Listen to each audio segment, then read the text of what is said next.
Not from Palmy, though. Not from Palmy. So Palmy? I'm from Martin, and I'm going to run for mayor of Rangitikei. And why am I running for mayor of Rangitikei? So I'm running for mayor of Rangitikei because he's a really nice guy, and he's a real people pleaser, the mayor that we have at the moment. But we don't need a people pleaser. We need a man of action. You've got one.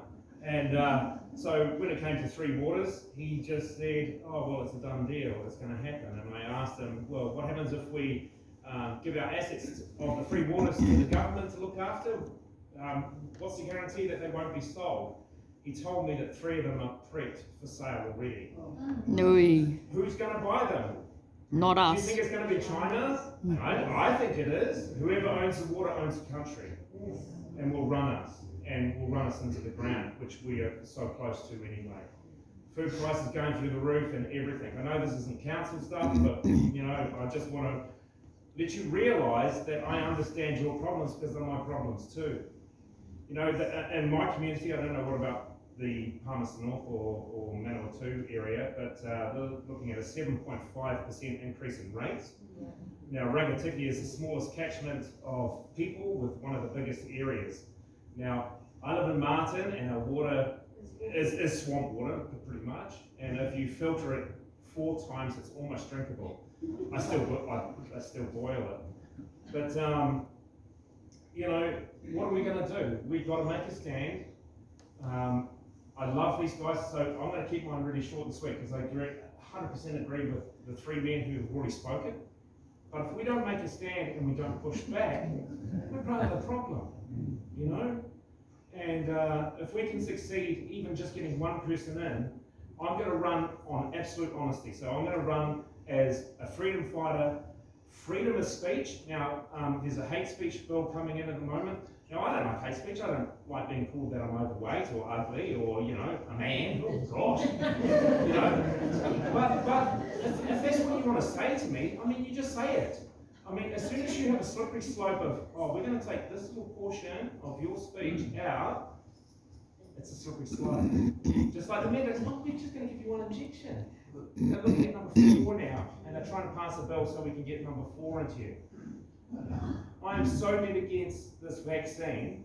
My 4 children, father of 4, very, very proud dad. 1 had to give them for university, 3 had to keep their mortgages going. I spoke to my worker and said, please don't take this vaccine. His church told him to take it so they could have a bigger congregation.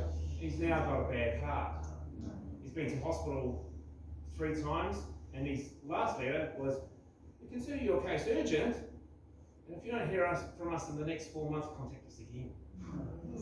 This problem is getting out of hand. Justin Bieber the other day, he got a droopy face.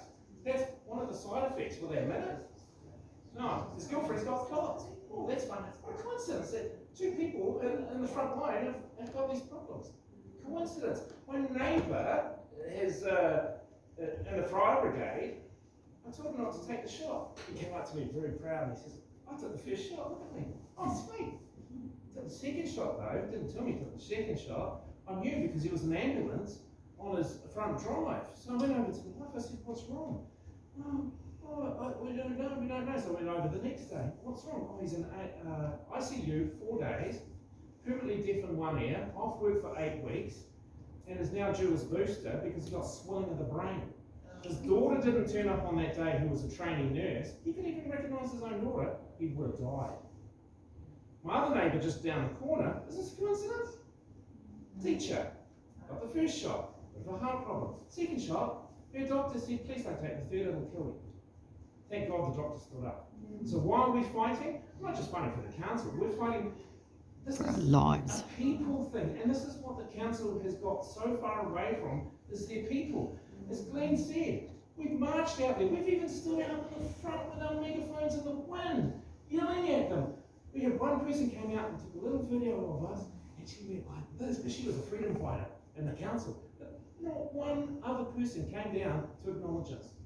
But we're the people, aren't we? Yeah. We pay rates. Even if you don't directly pay rates and you're renting a house, we pay rates. You have the right to be noticed and seen. Are we given that? No. Why are we standing? Because we want you to be seen. And heard. And heard. I love you all. Thank you so much for coming. Thank you. It was awesome.